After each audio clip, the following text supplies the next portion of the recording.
Hey there, sister. Welcome to the Social Media for Mompreneurs podcast.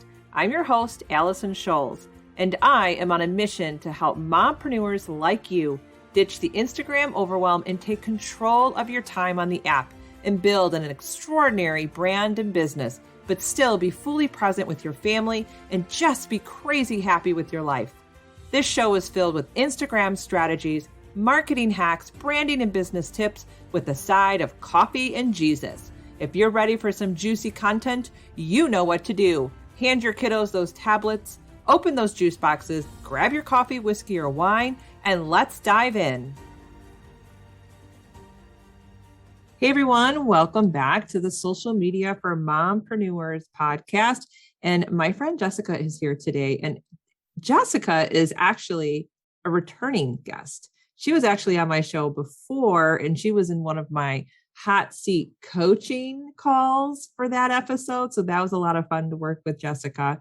But Jessica is back today, and we are going to discuss a topic that I think we all need to hear. We all know what's happening, and we're going to tackle this and support you. And Jessica is just the perfect person to have for this, but we're going to dive into managing anxiety, loneliness, and depression, and how it's linked to social media, especially Instagram.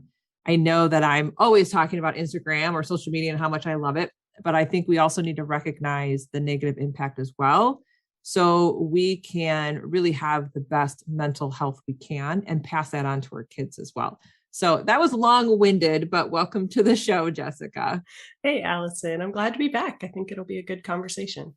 Yeah, I think it'll definitely be a great conversation, and it's definitely needed. And before we get into, I think, this important topic, I want you to remind my audience what you do, tell us about your podcast, and tell us about who you help. Yeah. Well, I am a marriage and family therapist. So I've been in the mental health world for over 10 years. And then when I had kids a couple of years ago, I stepped out of the kind of official counseling room and started an online ministry. And a big part of that is the podcast. So I host the Love Your People Well podcast. And my mission is to help busy Christian moms strengthen their family relationships, their spiritual growth, as well as their own mental health. And I think what you do is just amazing. And if you're not already listening to Jessica's podcast, make sure you do, because she is just a wealth of wisdom, a wealth of knowledge. So I feel honored to have her today on the show. But we're going to jump right into this topic. And I know that there's a lot of buzz lately about the negative impact that social media can have on our mental health, especially Instagram. So Jessica, do you see this come up with the moms that you help? I do. Yeah, I see this. I've seen this come up for years. And I think maybe more recently, there's just more recognition that social media can be really fun and is a great way to connect. But if we are not intentional about how we are using it, it can really impact us.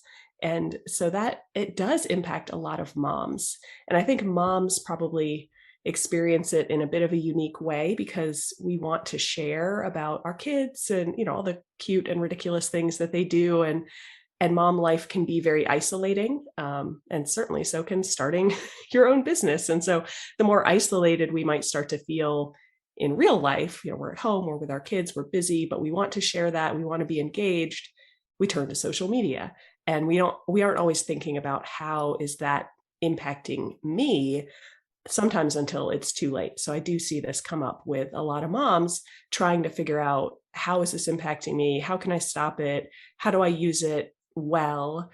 And that looks a little different for everybody, but it definitely can have a big impact. So when we're speaking of impact, what are some of the ways do you think, and let's take Instagram, for example, but how do you think it's impacting our mental health? Like, how can we know or see what's causing the mental health? Because I think sometimes we might not even really know it. I guess it can be almost like a silent type of negative impact. What are your thoughts on that? Yeah. It can really sneak up on us. Yeah. And it's funny because there actually is a lot more research coming out, even from I mean, it was kind of hot news within the last few months, how much research Facebook has actually done into Instagram, and people linking it back to their mental health issues.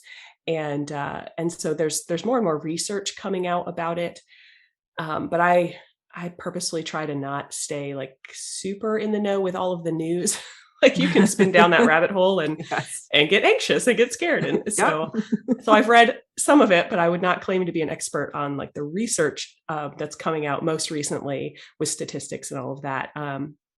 But what I have read definitely reinforces what I'm seeing with women that I work with. And a lot of times the link starts to be noticed when they take a break from social media, like they go on vacation in the mountains, and they don't have great internet access, or for some reason, or they're sick or something goes on and they're not as active on social media.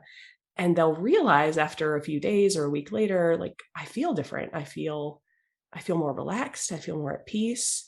And so when you kind of play that back, sometimes they realize, oh, the social media was a part of that. And for other people, they notice it because of how they feel when they sign off on the app, or they've been on for a while and they start to realize, wow, I'm getting more negative in my thinking, or kind of the classic, oh, I said I was going to go online for 2 minutes and here we are 20 minutes later. And I've missed a conversation with my kid and I didn't like that. And so sometimes it's that in the moment, like aha, realization that I'm on the platform right now and I'm having a negative experience. And I wonder if that happens more often. And then when they kind of realize that, think it through, journal about it, explore it a little bit, they realize that actually is happening more often than they thought it was. Well, yeah, I can definitely relate to that. When I find that this happens often, maybe after dinner or early in the morning, I'm like, okay, I'm going to get on and I have this post and I know exactly what I'm going to say and I want to share it in my stories. And I get on, and what happens? We immediately see our news feed, or you might see a reel. I don't know if that happens for you. It's always a reel right in the morning. What do? I start watching it. And then I scroll and then I start watching more. And then I realize I'm like, oh my goodness, 15 minutes has gone by and I didn't do what I said I was going to do. And I know that happens a lot. So I'm wondering, Jessica, how can we get more intentional besides the obvious? Because I feel like that's what I'm always preaching is like, oh, be intentional when you get on Instagram or Facebook and limit your time. But even with that, if I say I'm going to limit my time to 10 minutes a couple times a day, there still can be that negative mental impact. So how can we make sure that we are protecting our mental health when we're online? Do you have any tips or strategies on that? I do have a few ideas, but first I want to make sure, Allison, you're not selling yourself short, because one of the things I love about your podcast and your social media presence is that you do set boundaries and have limits and encourage others to do the same. And I think sometimes we overlook that actually can be really powerful.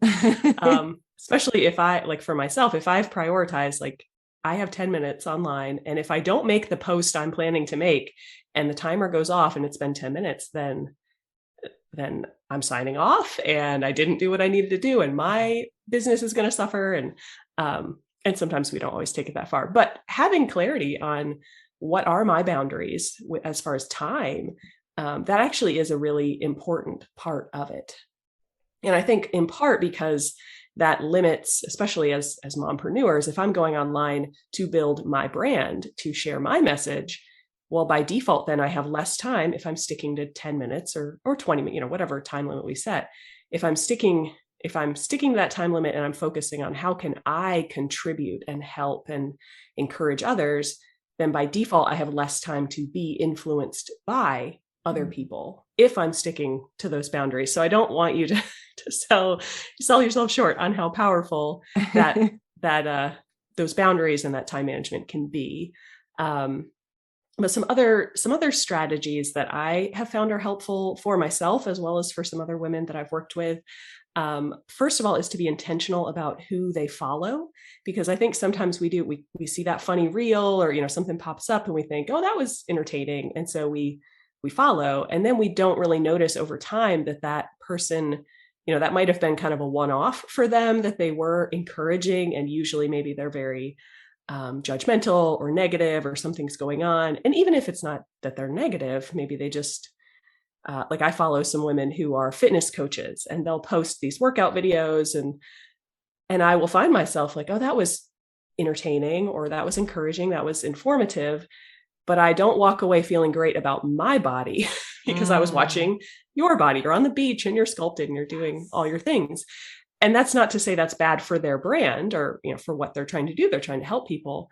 But sometimes just noticing over time, as I interact with the same person or the same brand online, how do I feel? Do I really get the encouragement that I think I'm getting because of my first interaction with them? So trying to notice those trends over time, and being willing to click unfollow. That nobody's going to be offended. Nobody's going to be hurt. They're probably not going to know that you have unfollowed them. And being willing to do that, and to be ruthless with, who am I following? Who am I inviting into my headspace and my emotional space when I am on Instagram or whatever social media it is. So I have found that is one strategy that is helpful for people. And the other is maybe a bit more abstract than actually just social media itself. But when we have daily habits, like journaling every day, or keeping a gratitude list, or some sort of daily habit that is allowing us opportunity to process life. And I'm a big fan of journaling and gratitude lists, but there are a number of ways that people do that. We might meditate, or have some time reading the Bible and praying, different things that we do. But if we have a daily habit that gives us that space to process life, that is really helpful for our social media consumption, because it's offline and it allows us that chance to just kind of reconnect with who am I and what are my priorities? What do I want to spend my time and my life investing in? And that can often help us, as we circle back to social media, to be more intentional about how we use it, and not get sucked in quite as easily to some of the potential negative impact on our own mental health, because we're balancing that with a positive impact on our mental health. And I think that also helps with comparisonitis, going back to your daily habits, because I had to really take a look at my daily habits, and not only just my daily habits, but what do I want my life to look like? Because as I'm growing my brand and my business on Instagram, guess what? I'm also seeing other people do the same thing within my own niche. And then you get kind of trapped into like, well, they're doing this, they're doing that. So-and-so is doing like in-person meet and greets or network marketing, and they're on stage and, they're talking, and like, wow, that's so great. And sometimes we're like, oh, we're not doing what they're doing, or we're not growing as fast. But then I had to take a step back and go, is that what I really want? Like, I really had to have that check-in. Do I really, really want to be on stage talking to a bunch of people? Like right now in my life, like I would say, heck no. That is why I have a business called Boss Lady in Sweatpants. Like, I love being home with my kids. I love just networking with people on Zoom or on live, and, just working in sweatpants all day.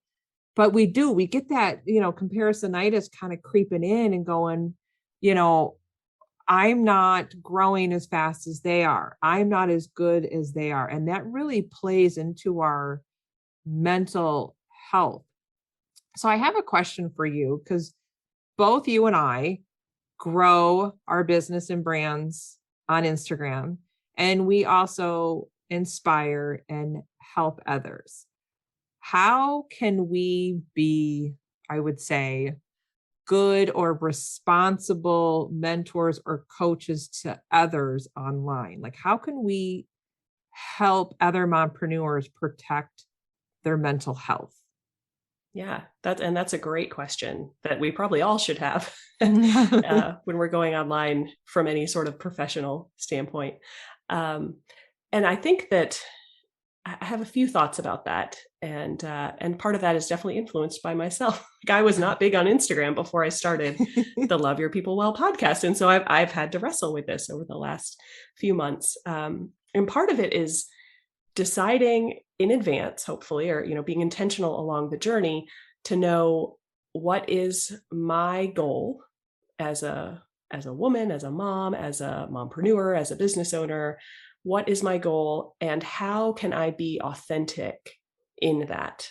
And I mean, I gave an example before about my own reaction to some like fitness business people that I have followed, and I don't say that because I don't think that, if you're into fitness, yeah, show a workout video and show those great results that you get that are going to help people.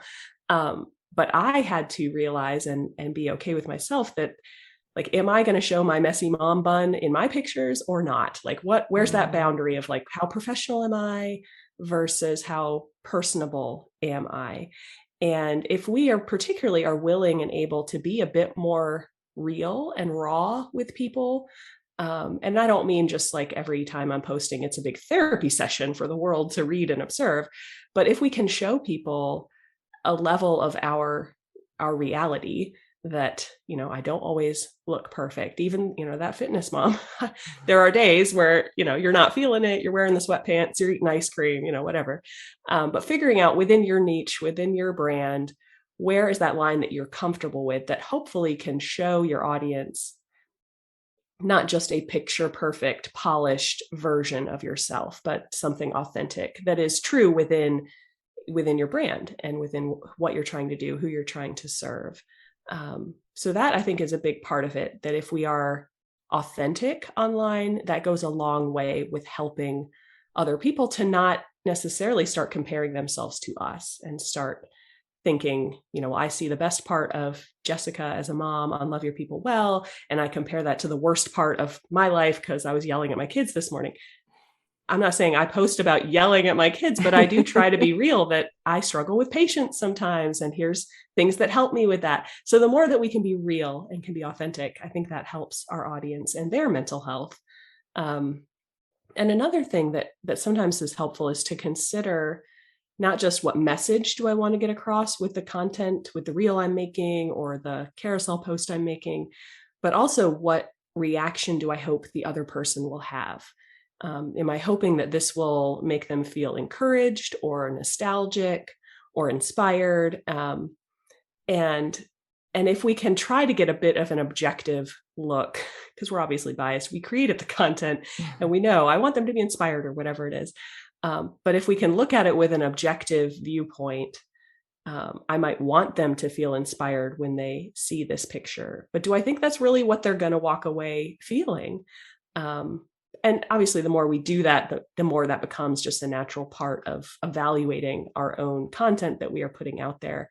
But I do think that can help, is to look at our post from the perspective of our audience and try to determine, is this really going to be helpful to them? Or is it possibly something that is just making me look good or making my brand grow?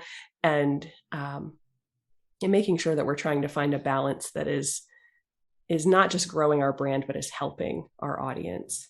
And sometimes we can even ask our audience that, we can go in our stories, especially, or if we have an email list, and we can ask people, what's some of your feedback on what I'm posting? Is it helpful? Is it encouraging?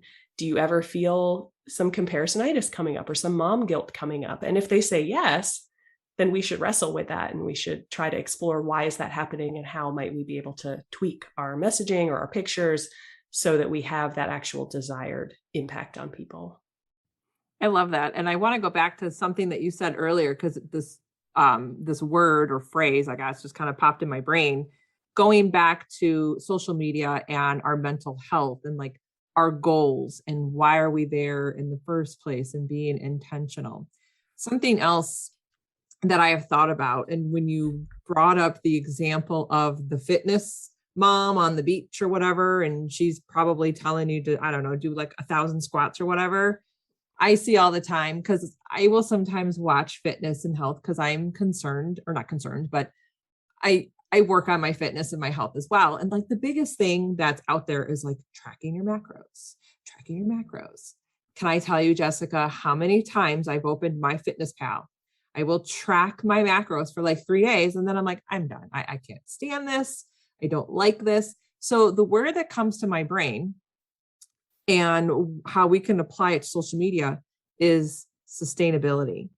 What is sustainable for you? What can you do over and over that will make you happy at the end of the day from being on social media. Because I have found out tracking on MyFitnessPal, it is not sustainable for me. It does not make me happy. I do not like tracking my macros. So it's something that I have to give up, and I'm going to have to figure out a different path or a different way to go on my fitness and health journey. So would you agree that sustainability is like a big kind of check-in or a way to protect our mental health when it comes to social media? Absolutely. And I think both from the angle of us, each of us as a personal consumer, am Yes. I following people who are making suggestions that I find helpful, that I find sustainable?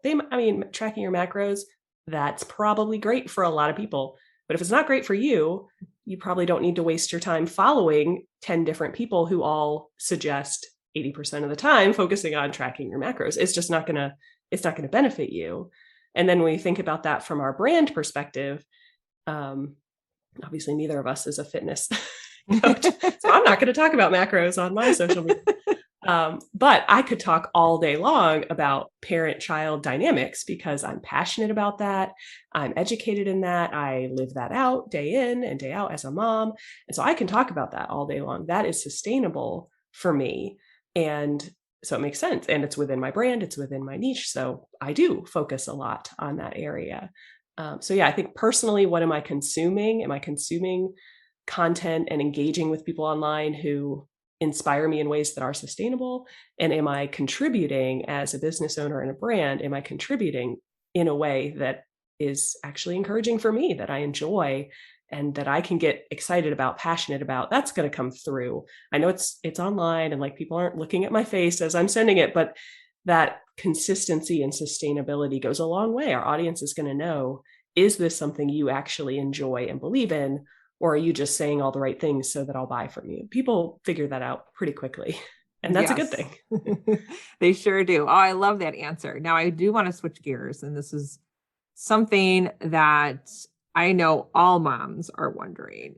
How do we protect our kids when they start using social media? I will admit, I have a 17 and a 14-year-old, and they only have YouTube. Like, they don't have Instagram, they don't have Facebook, and I'm very leery to even let them on. So, what Mhm. is your advice on that when it comes to our kids? Well, with the parents that I work with, there are a few things that I tell every parent. And then there are two specific strategies, I guess I would say, that most people find helpful. But with every parent, I want to encourage them slash challenge them that your kids are always going to know more about technology than you do. And so, and even you, Allison, you spend a lot of time Yes. learning about Instagram, helping people in that world. But our kids are always going to be more in the know about whatever the new thing is, whatever the new app is. And so, and sometimes we feel like as a mom, I want to stay ahead of them. And in many ways with technology, that's simply not possible. And so having a more realistic perspective that, yes, we can do some things to help our kids in the world of technology, but it's unlikely that we will really be the one teaching them, which app is popular or helpful or how to use it. And not to say we shouldn't teach them, but we need to realize they're going to get that information from a lot of sources, and they're going to typically be more in the know, more current than we are. And the other thing that I tell a lot of parents, and really just as a broad principle, is that we should try to not separate out social media and those conversations with our kid from our bigger picture relationship with our kids as their mom. That it's not like this is some super special thing. There's always like, how are you going to talk to your kids about sex? How are you going to talk about drugs? How are you going to talk about social media? It might be in that realm, especially if you're worried about your kids and how they're using social media, but it is still a part of your broader relationship with your child. If you don't have great communication with your kids, they're not going to listen to you about social media. Hmm. If there's some broken trust in a different area of life, it's going to impact how you talk about their Instagram or TikTok or whatever it is that they're using. So just trying to keep in mind as parents that our kids are always going to be more knowledgeable than us about social media. And we don't want to separate that conversation out from the bigger picture relationship that we have with our kids. But then as far as specific strategies with kids, one of the big things that I work on with moms is helping them have conversations with their kids that are not, I guess I would say not, it's not a lecture, it's not an interview, but to have a conversation, to just make, if you're going to talk to your kids, and hopefully you do, about their friends and, oh, you went to a birthday party. How was it? How was school today? We ask these broad questions, and sometimes our kids engage and sometimes they don't as they get older.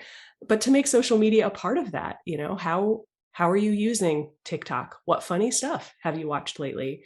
Have you seen anything that really freaked you out? Just having those general conversations and including social media in that can really go a long way to keep the door open with our kids, that they know, they might be walking away thinking, okay, I know way more than my mom about this, but I can talk to my mom about this if I am struggling, when I see something that I wish I hadn't seen, which happens for pretty much everyone on social media at some point.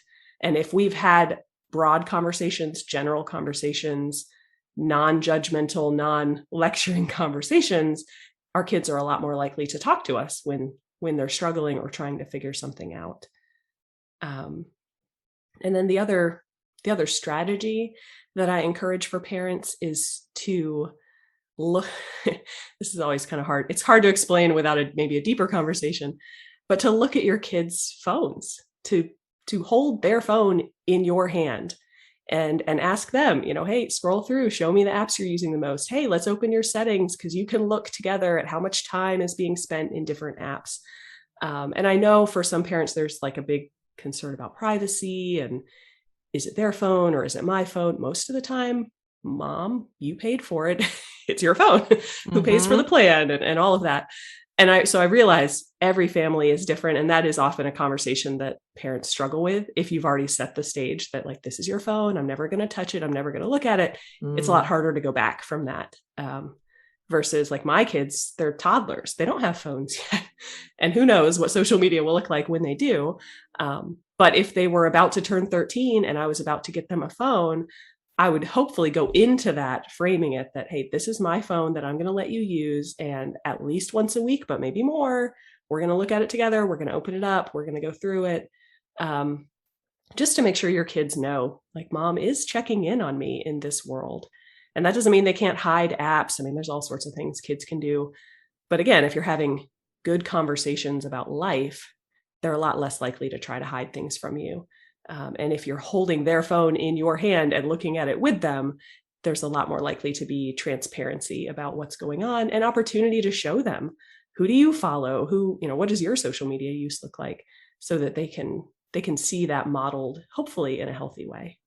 That was really good. So I think my biggest takeaway from that, it's not about like placing limits on our kids when it comes to social media. It's more about open conversation with them, not only just about social media, but everything in life. You have to build a foundation for communication with your kids. And that's how we'll set the stage for good social media use, because we can't protect them from everything. There's going to be times that they're exposed to certain different things. They're going to hear things, they're going to see things, but we want our children to be able to come to us and tell us about it and not be fearful of our reactions. Because I think that's another thing, is kids are afraid, maybe in some situations, to go to their mom or dad because they heard or saw something, and they're afraid to get in trouble. And it's not even their stuff.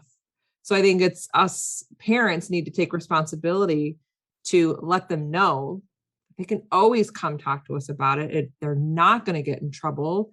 Our reactions might be like, oh my goodness, but we have to have those open conversations. Yeah, for sure. Yeah. Oh, this was such a great conversation today. Jessica, let my audience know where they can connect with you on social media. Yes. Well, the main avenue for folks is probably the podcast more than social media, because I definitely go into a lot more depth on the podcast, and that is Love Your People Well. But that's also the website. That's my handle on Instagram, at Love Your People Well. I do try to keep my social media encouraging and helpful and uplifting for people. And and to answer questions. People can send me a DM, and I love to take feedback from my audience and turn that into a podcast episode, or to go deeper with people, because I know every family is different. In the broad principle might be the same, but the how that plays out for everyone is different. So pretty much everything is at Love Your People Well, and I would love to connect with people and to help them. That's amazing. And I will make sure that all your links are in the show notes. And thanks again, Jessica, for being here today. Yeah, this was fun, Allison. Thanks for having me.